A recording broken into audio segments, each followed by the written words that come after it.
গল্পে স্বল্পে তরুণে আপনাদের স্বাগত। বাংলা সাহিত্য ভাণ্ডারে ছোট গল্পের সম্ভার অতুলনীয়। মণিমাণিক্য খচিত সেই সব ছোট গল্প নিয়েই আপনাদের সামনে আমি তরুণ।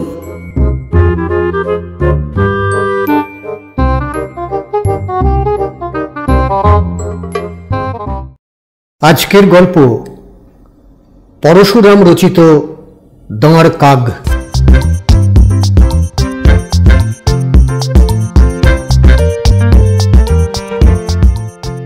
কাঞ্চন মজুমদার অনেককাল পরে তার বন্ধু জ্যোতিষ মিত্রের আড্ডায় এসেছে।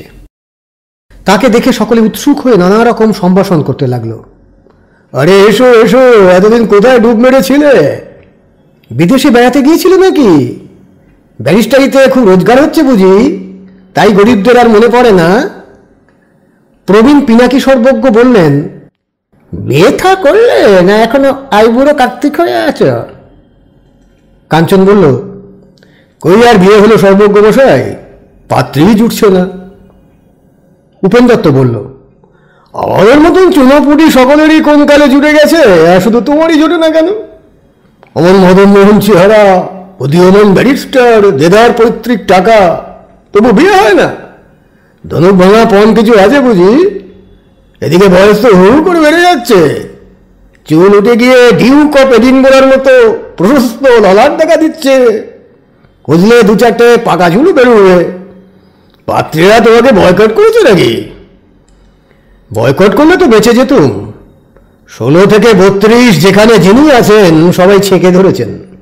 গন্ডা গন্ডা রূপসী যদি আমার প্রেমে পড়তে চান তবে বেছে নেব কাকে?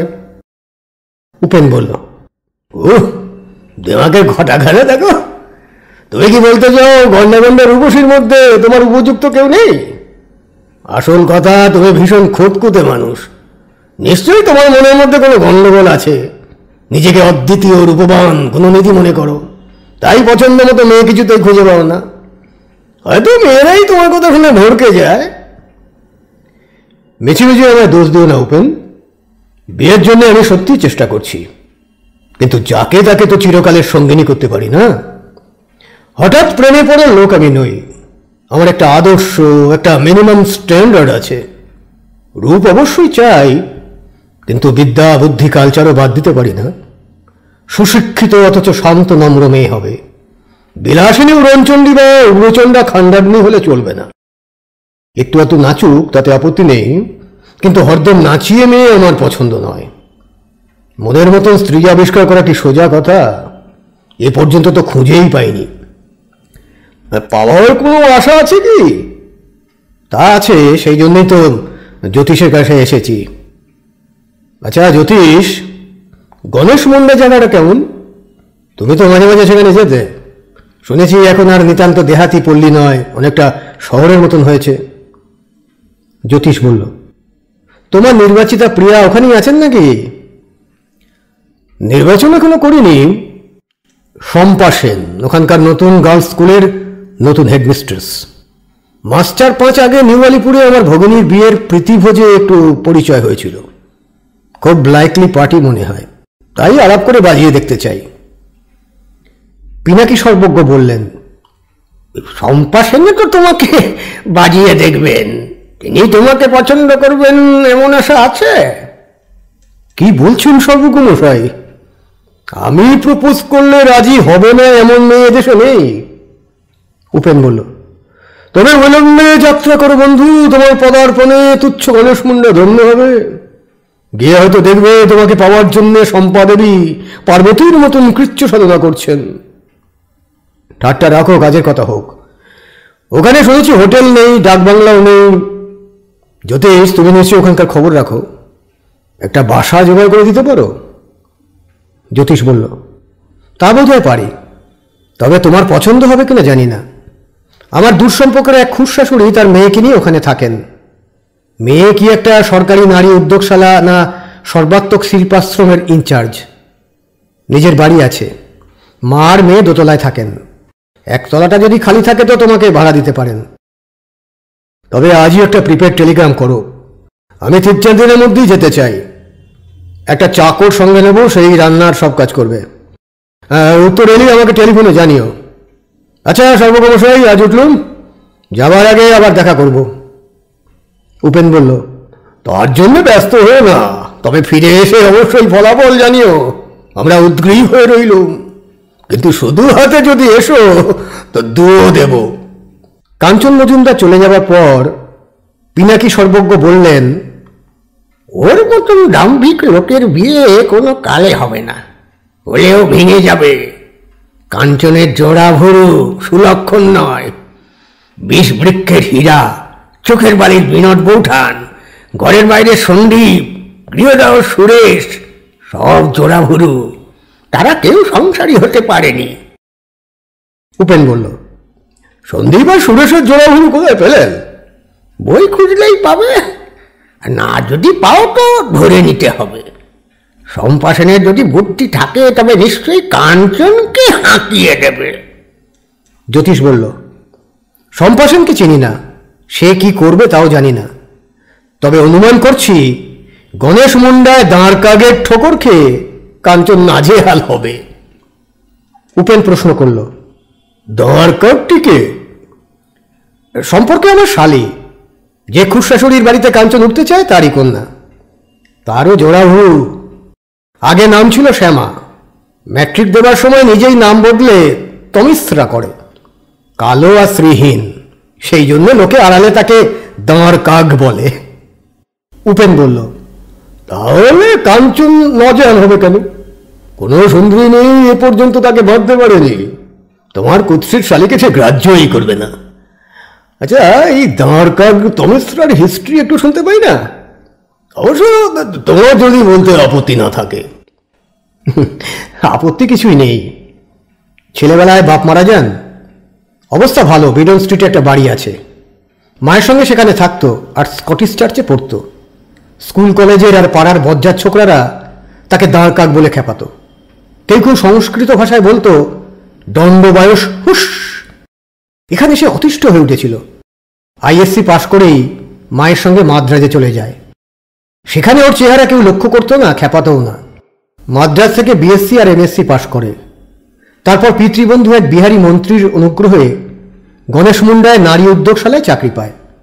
খুব কাজের মেয়ে। তমিশ্রা নাগের বেশ খ্যাতি হয়েছে। মিষ্টি গলা, চমৎকার গান গায়, সুন্দর বক্তৃতা দেয়, কথাবার্তায় অতি ব্রিলিয়ান্ট। ওর দাঁড় কাগ উপাধিটা ওখানেও পৌঁছেছে। হিন্দিতে হয়েছে কৌয়া দিদি। গুণগ্রাহী অ্যাডমায়ারারও 2-4 জন আছে, কিন্তু কেউ বেশি দূর এগোতে পারেনি। নিজের রূপ নেই বলে পুরুষ যাত্রার ওপর ওর একটা আক্রোশ আছে, খোঁচা দিতে ভালোবাসে। কাঞ্চনকে স্বাগত জানিয়ে তমিশ্রা বলল, কোনো ভালো জায়গায় না গিয়ে এই তুচ্ছ গণেশ মুন্ডায় হাওয়া বদলাতে এলেন কেন? আমাদের এই বাড়ি অতি ছোট, আসবাবও সামান্য, অনেক অসুবিধা আপনাকে সইতে হবে। কাঞ্চন বলল, ঠিক হাওয়া বদলাতে নয়, একটু কাজে এসেছি। আমার অসুবিধা কিছুই হবে না। একটা রান্নার জায়গা আমার চাকরকে দেখিয়ে দেবেন, আর দয়া করে কিছু বাসন দেবেন। জ্যোতিষকে যে টেলিগ্রাম করেছিলেন তাতে তো ভাড়ার রেট জানাননি। জ্যোতিষবাবু আমাদের কুটুম্ব, আপনি তার বন্ধু, অতএব আপনিও কুটুম্ব। ভাড়া দেবো কেন? রান্নার ব্যবস্থাও আপনাকে করতে হবে না, আমাদের হেসেলেই খাবেন। অবশ্য বিলাতের রিটস কার্লটন বা দিল্লির অশোকা হোটেলের মতন সার্ভিস পাবেন না। সামান্য ভাত ডাল তরকারিতেই তুষ্ট হতে হবে। মাছ এখানে দুর্লভ, তবে চিকেন পাওয়া যায়। না না, এ বড়ই অন্যায় হবে মিস নাগ। বাড়ি ভাড়া নেবেন না, আবার বিনা খরচে খাওয়াবেন, হতেই পারে না। তমিশ্রা স্মিত মুখে বলল, ও, বিনামূল্যে অতিথি হলে আপনার মর্যাদার হানি হবে? বেশ তো, থাকার খাওয়ার জন্য রোজ 3 টাকা দেবেন। 3 টাকায় থাকা আর খাওয়ার খরচ কুলোয় না, আমার চাকরও তো আছে। আচ্ছা আচ্ছা, 5, 7, 10 যাতে আপনার সংকোচ দূর হয় তাই দেবেন।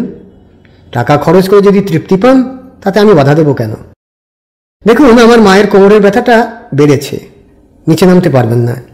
আপনি চা খেয়ে বিশ্রাম করে একবার উপরে গিয়ে তার সঙ্গে দেখা করবেন, কেমন? অবশ্যই করব। আচ্ছা, আপনাদের এই গণেশ মুন্ডায় দেখবার জিনিস কি কি আছে? লালকেল্লা নেই, তাজমহল নেই, কাঞ্চনজঙ্ঘাও নেই। মাইল 1.5 দূরে একটা ঝর্ণা আছে, ঝম্পাঝোড়া। কাছাকাছি একটা পাহাড় আছে। 50 বছর আগে বিপ্লবীরা সেখানে বোমার ট্রায়াল দিত। তাদের দলের একটি ছেলে তাতেই মারা যায়, তার কঙ্কাল নাকি এখনো একটা গভীর খাদের নিচে দেখা যায়।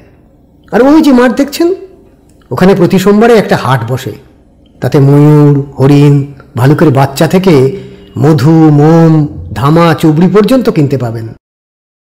আর আপনার নিজের কীর্তি, মহিলা উদ্যোগশালা নাকি, তাও তো দেখতে হবে। গাড়িটা আনতে পারিনি, হেঁটেই সব দেখব। আপনি সঙ্গে থেকে দেখাবেন তো? দেখাবো বই কি। আপনার মতন সম্ভ্রান্ত পর্যটক এখানে কজন আসে? বিকেলবেলায় আমার সুবিধে, সকালে দুপুরে কাজ থাকে, যেদিন বলবেন সঙ্গে যাব।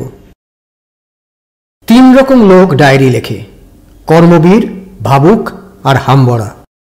কাঞ্চনেরও সে অভ্যেস আছে। রাত্রে শোবার আগে সে ডায়েরিতে লিখল, পুয়োর তমিশ্র নাগ, তোমার জন্য আমি রিয়ালি সরি। যেরকম সতৃষ্ণ নয়নে আমাকে দেখছিলে, তাতে বুঝেছি তুমি সরাহত হয়েছ। কথাবার্তায় মনে হয় তুমি অসাধারণ বুদ্ধিমতী। দেখতে বিশ্রী হলেও তোমার একটা চার্ম আছে, তা অস্বীকার করতে পারি না। কিন্তু আমার কাছে তোমার কোনো চান্সই নেই। এই সোজা কথাটা তোমার অবিলম্বে বোঝা দরকার, নয়তো বৃথা কষ্ট পাবে। কালই আমি তোমাকে ইঙ্গিতে জানিয়ে দেব। পরদিন সকালে কাঞ্চন বলল, আপনাকে এখনই বুঝি কাজে যেতে হবে? যদি সুবিধা হয় তো বিকেলে আমার সঙ্গে বেরোবেন। এখন আমি একটু একাই ঘুরে আসি। আচ্ছা, শম্পা সেনকে চেনেন, গার্লস স্কুলের হেডমিস্ট্রেস? তমিশ্রা বলল, খুব চিনি, চমৎকার মেয়ে। আপনার সঙ্গে আলাপ আছে? কিছু আছে, যখন এসেছি তখন একবার দেখা করে আসা যাক। বেশ সুন্দরী নয়? আর চার্মিং। শুনেছি এখনো হার্ট হোল আছে, জড়িয়ে পড়েনি। হ্যাঁ, রূপীগুলি খাসা মেয়ে। ভালো করে আলাপ করে ফেলুন, ঠকবেন না। স্কুলের কাছেই একটা ছোট বাড়িতে শম্পা বাস করে। কাঞ্চন সেখানে গিয়ে তাকে বলল, গুড মর্নিং মিস সেন, যেতে পারেন? আমি কাঞ্চন মজুমদার, সেই যে নিউ আলিপুরে আপনার ভগ্নিপতি রাঘব দত্তর বাড়িতে আপনার সঙ্গে আলাপ হয়েছিল, মনে আছে তো? শম্পা বলল, মনে আছে বই কি। আপনি হঠাৎ এদেশে এলেন যে? এখন তো চেঞ্জের সময় না? এখানে একটু দরকারে এসেছি, ভাবলাম যখন এসে পড়েছি তখন আপনার সঙ্গে দেখা না করাটা অন্যায় হবে। মনে আছে সেদিন আমাদের তর্ক হচ্ছিল, গেটে বড় না রবীন্দ্রনাথ বড়? আমি বলেছিলাম গেটের কাছে রবীন্দ্রনাথ দাঁড়াতে পারে না, আপনি তা মানেননি। ডিনারের ঘন্টা পড়ায় আমাদের তর্ক সেদিন শেষ হয়নি।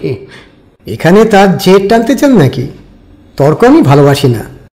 আপনার বিশ্বাস আপনার থাকুক, আমারটা আমার থাকুক, তাতে গেটে কি রবীন্দ্রনাথের ক্ষতি বৃদ্ধি হবে না। আচ্ছা, তর্ক থাকুক। আমি এখানে নতুন এসেছি, দ্রষ্টব্য যা আছে সব দেখতে চাই। আপনি আমার গাইড হবেন? এখানে দেখবার বিশেষ কিছু নেই। আচ্ছা, আপনি উঠেছেন কোথায়? তমিশ্রা নাগকে চেনেন? তাদেরই বাড়িতে আছি। তমিশ্রাকে খুব চিনি, সেই তো আপনাকে দেখাতে পারবে। আমার চাইতে ঢের বেশি দিন এখানে বাস করছে, সব খবরও রাখে। আমার সময়ও কম, বেলা 10টার সময় স্কুলে যেতে হয়। সকালে ঘন্টাখানিক সময় হবে না? আচ্ছা, চেষ্টা করব, কিন্তু সব দিন আপনার সঙ্গে যেতে পারবো না। কাল সকালে আসতে পারেন। আরো কিছুক্ষণ থেকে কাঞ্চন চলে গেল। দুপুরবেলা ডায়েরিতে লিখল, মিস শম্পা সেন, তোমাকে ঠিক বুঝতে পারছি না। এখানে আসবার আগে ভালো করেই খোঁজ নিয়েছিলাম, সবাই বলেছে এখনো তুমি কারোর সঙ্গে প্রেমে পড়োনি। আমি এখানে এসে দেরি না করে তোমার কাছে গিয়েছি, এতে তোমার খুব ফ্ল্যাটার্ড আর রীতিমতো উৎফুল্ল হবার কথা। তুমি সুন্দরী, বিদুষীও বটে, কিন্তু আমার চাইতে তোমার মূল্য ঢের কম। রূপে, গুণে, বৃত্তে আমার মতন পাত্র তুমি কটা পাবে? মনে হচ্ছে তুমি একটু অহংকারী, মানুষ চেনবার শক্তিও তোমার কম। কাঞ্চন প্রায় প্রতিদিন সকালে শম্পার সঙ্গে আর বিকালে তমিশ্রার সঙ্গে বেড়াতে লাগলো। গণেশ মুন্ডা একটি মাত্র বড় রাস্তা, তারই ওপর তমিশ্রাদের বাড়ি। একটু এগিয়ে গেলেই গোটা কতক দোকান পড়ে। তার মধ্যে বড় হচ্ছে রামসেবক পাঁড়ের মুদিখানা আর কয়েরিরাম বাজাজের কাপড়ের দোকান। এইসব দোকানের সামনে দিয়েই কাঞ্চন আর তার সঙ্গিনী শম্পা বা তমিশ্রার যাতায়াতের পথ। দোকানদাররা খুব নিরীক্ষণ করে ওদের দেখে। একদিন বেরিয়ে ফেরবার সময় তমিশ্রা রামসেবকের দোকানে এসে বলল, পাঁড়েজি, এই ফর্দটা নাও, সব জিনিস কাল পাঠিয়ে দিও, চিনিতে যেন পিঁপড়ে না থাকে। রামসেবক বলল, আপনি কিছু ভাববেন না দিদিমণি, সব খাঁটি মাল দিব। এই বাবু সাহেবকে তো চিনছি না, আপনাদের মেহমান। হ্যাঁ, ইনি এখানে বেড়াতে এসেছেন। রাম রাম বাবুজি, আমার কাছে সব ভালো ভালো জিনিস পাবেন। মহিত বাসমতি চাউল, খাঁটি ঘিউ, পোলাওয়ের সব মশলা, কাশ্মীরি জাফরান, পিস্তা, বাদাম, কিশমিশ, অ্যাসিটিলিন বাত্তি ভি আমি রাখি। কাঞ্চন বলল, ওসবের দরকার আমার নেই। না হুজুর, বুঝে দরকার তো হতে পারে, তখন আমার বাত ইয়াদ রাখবেন। দোকান থেকে বেরিয়ে কাঞ্চন বলল, লোকটা আমাকে ভোজন বিলাসী ঠাউরেছে। তমেশরা হেসে বলল, তা নয়। ডিকেন্সের সারাগ্যামকে মনে আছে? তার পেশা ধাইগিরি আর রোগী আগলানো। সদ্য বিবাহিত বরকনে গির্জা থেকে বেরুচ্ছে দেখলেই সারাগাম তাদের হাতে নিজের একটা কার্ড দিত। তার মানে প্রসবের সময় আমাকে খবর দেবেন। গণেশ মুন্ডার দোকানদারও সেই রকম। কুমারী মেয়ে কোনো জোয়ান পুরুষের সঙ্গে বেড়াচ্ছে দেখলেই মনে করে বিবাহ আসন্ন, তাই নিজের আর্জি আগে থাকতেই জানিয়ে রাখে। এদের আক্কেল কিছু মাত্র নেই, আমার সঙ্গে আপনাকে দেখে। অমন ভুল বোঝা ওদের উচিত হয়নি, তাই না? কি জানেন, এরা হচ্ছে ব্যবসাদার। স্বরূপ কুরূপ গ্রাহ্য করে না, শুধু লাভ লোকসান বোঝে। আপনি যে মস্ত ধনী লোক তা এরা জানে না। ভেবেছে আমার মায়ের বাড়ি আছে, অন্য সম্পত্তিও আছে, আমি একমাত্র সন্তান, রোজগারও করি, অত বিশ্রী হলেও আমি সুপাত্রী। এরা অতি অসভ্য, এদের ভুল ভেঙে দেওয়া দরকার। আপনি শম্পাকে নিয়ে ওদের দোকানে গেলেই ভুল ভাঙবে। পরদিন সকালে শম্পার সঙ্গে যেতে যেতে কাঞ্চন বলল, আমার একজোড়া সক্স দরকার। শম্পা বলল, চলুন কয়েলিরামের দোকানে। কয়েলিরাম সসম্ভ্রমে বলল, নমস্তে বাবু সাহেব, আসেন সেন মিসি বাবা, মোজা চাহি, নাইলন, সিল্ক, পশমি, সুতি। কাঞ্চন বলল, 10 ইঞ্চি গ্রে উলেন এক জোড়া দাও। মোজা দিয়ে কয়েলিরাম বলল, যা দরকার হবে সব এখানে পাবেন হুজুর। হাওয়াই বুশশার্ট আছে, লিবার্টি আছে, ট্রাউজার ভি আছে, জর্জেট, ভয়েল, নাইলন শাড়ি আছে, बनारसी भी আমি রাখি, ভেলভেট, সাটিন, কিংখাব ভি, ভালো ভালো বিলাতি এসেন্স ভি রাখি, দেখবেন হুজুর। দোকান থেকে বেরিয়ে কাঞ্চন সহাস্যে বলল, বল কোনো পোশাক সবই আছে, এর একেবারে স্থির করে ফেলেছে দেখছি। বিকালে কাঞ্চনের সঙ্গে তমিশ্রা রামসেবকের দোকানে এসে এক বান্ডিল বাতি কিনল। রামসেবক বলল, দিদিমণি, একটু ছোকরা চাকর রাখবেন, খুব কাজের লোক, আপনার বাজার করবে, চা বানাবে, বিছানা করবে, বাবু সাহেবের জুতা ভি বুরুস করবে। দরমাহা বহুত কম, 10 টাকা দিবেন, আমি ওর যেমন থাকবো। এ মুন্নালাল, এবার তমিশ্রার একটা চাকরের দরকার ছিল। মুন্নালালকে পেয়ে খুশি হল। বয়স আন্দাজ 16, খুব চালাক আর কাজের লোক। রাত্রে কাঞ্চন তার ডায়েরিতে লিখল, শম্পা, তোমার কি উচ্চস নেই? নিজের ভালো মন্দ বোঝবার শক্তি নেই? আমাকে তো কদিন ধরে দেখলে, কিন্তু তোমার তরফ থেকে কোনো সাড়া পাচ্ছি না কেন? তমেশরা তো আমাকে খুশি করবার জন্য উঠে পড়ে লেগেছে। যাই হোক, আর 2 দিন দেখে তোমার সঙ্গে একটা বোঝাপড়া করব। 3 দিন পরে বিকালে তমিশ্রা চায়ের ট্রে আনলো দেখে কাঞ্চন বলল, আপনি আনলেন কেন? মুন্নালাল কোথায়? তমিশ্রা সহাস্যে বলল, সে শম্পার বাড়ি বদলি হয়েছে। আপনিই তাকে পাঠিয়েছেন? আমি নয়, তার আসল মনিব রামসেবক পাঁড়ে, সেই মুন্নাকে ট্রান্সফার করেছে। এখানে তাকে রেখে আর লাভ নেই। কিছুই বুঝলুন না। আপনি একেবারে চক্ষুকর্ণহীন। শম্পা, আমি আর আপনি এই 3 জনকে নিয়ে গণেশ মুন্ডার বাজারে কি তুমুল কাণ্ড হচ্ছে তার কোনো খবরই রাখেন না। শুনুন, মুন্নালাল হচ্ছে রামসেবকের স্পাই, গুপ্তচর। ওর ডিউটি ছিল আপনার আর আমার প্রেম কতটা অগ্রসর হচ্ছে তার দৈনিক রিপোর্ট দেওয়া।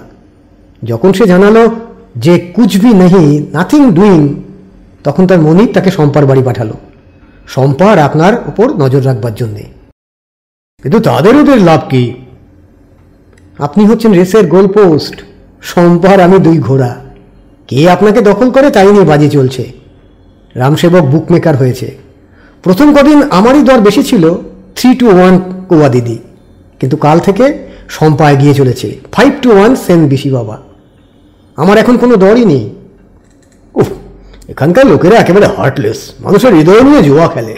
না, চটপট এরা প্রতিকার করা দরকার। সে তো আপনারই হাতে। কালই শম্পার কাছে আপনার হৃদয় উদ্ঘাটন করুন আর তাকে নিয়ে কলকাতায় চলে যান। পরদিন সকালবেলা শম্পা বলল, আজ আর বেড়াতে পারবো না, শুধু কহেলিরামের দোকানে একবার যাব। কাঞ্চন বলল, বেশ তো, চলুন না, সেখানেই যাওয়া যাক। শম্পার উপর কহেলিরাম অনেক টাকার বাজি ধরেছিল। দুজনকে দেখে মহা সমাদরে বলল, আসেন আসেন বাবু সাহেব, আসেন সেন ঋষি বাবা, হুকুম করেন, কি দিব? শম্পা বলল, একটা তাঞ্জোর শাড়ি চাই, কিন্তু দাম বেশি হলে চলবে না, 20 টাকার মধ্যে। আরে দামের কথা চড়িয়ে দেন, আপনার কাছে আবার দাম? এই দেখুন, আচ্ছা জড়ি পার 35 টাকা। আর এই দেখুন নয়া আমদানি চিদম্বরম সিল্ক শাড়ি, আসমানি রং, নকশাदार জড়ি পার, चौड़ा आंचला, बहुत उम्दा। এর असली দাম তো 200 रुपया, लेकिन আপনার কাছে 150 লিব। শম্পা মাথা নেড়ে বলল, কোনোটাই চলবে না, অত টাকা খরচ করতে পারবো না, থাক, এখন শাড়ি চাই না, আসছে মাসে দেখা যাবে। কাঞ্চন বলল, এই চিদম্বরম শাড়িটা কেমন মনে করেন? শম্পা বলল, ভালোই, তবে দাম বেশি বলছে। আচ্ছা, আপনি যখন কিনলেন না তখন আমিই নিই। কহেলিরাম দন্ত বিকাশ করে শাড়িটা সযত্নে প্যাক করে দিল। শম্পা বলল, কাকে উপহার দেবেন বুঝি? তা কলকাতায় কিনলেন না কেন? শম্পার বাসায় এসে কাঞ্চন বলল, শম্পা, এই শাড়িটা তোমার জন্যই কিনেছি, তুমি পরলে আমি কৃতার্থ হব। ভ্রু কুঁচকে শম্পা বলল, আপনার দেওয়া শাড়ি আমি নেব কেন? আপনার সঙ্গে তো কোনো আত্মীয় সম্পর্ক নেই। শম্পা, তুমি মত দিলেই চূড়ান্ত সম্পর্ক হবে? আমার সর্বস্ব নেবার অধিকার তুমিই পাবে।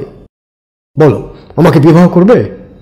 আমি ফেলনাপাত্র নই, আমার রূপ আছে, বিদ্যা আছে, বাড়ি গাড়ি টাকা আছে, তোমাকে সুখে রাখতে পারবো। থামুন, ওসব কথা বলবেন না। কেন?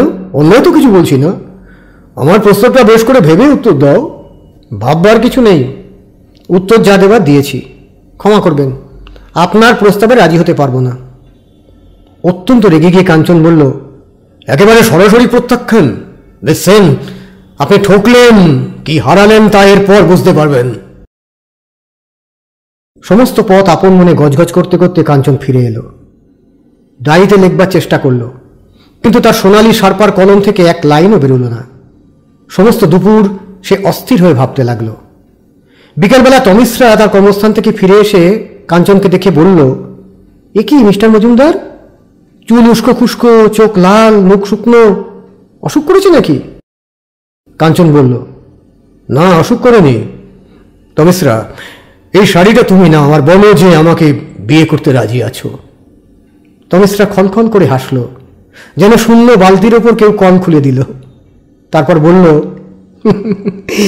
এই ফিকে নীল শাড়িটা নিশ্চয়ই আমার জন্য কেনেননি, শম্পাকে দিতে গিয়েছিলেন, সে হাঁকিয়ে দিয়েছে, তাই আমাকে দিচ্ছেন।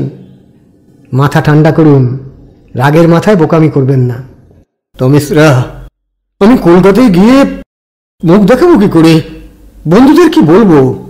তারা যে সবাই ধুয়ো দেবে। তুমি আমাকে বাঁচাও, বিয়েতে মত দাও, আমি যেন সবাইকে বলতে পারি রূপ আমি গ্রাহ্য করি না, শুধু গুণ দেখেই বিয়ে করেছি।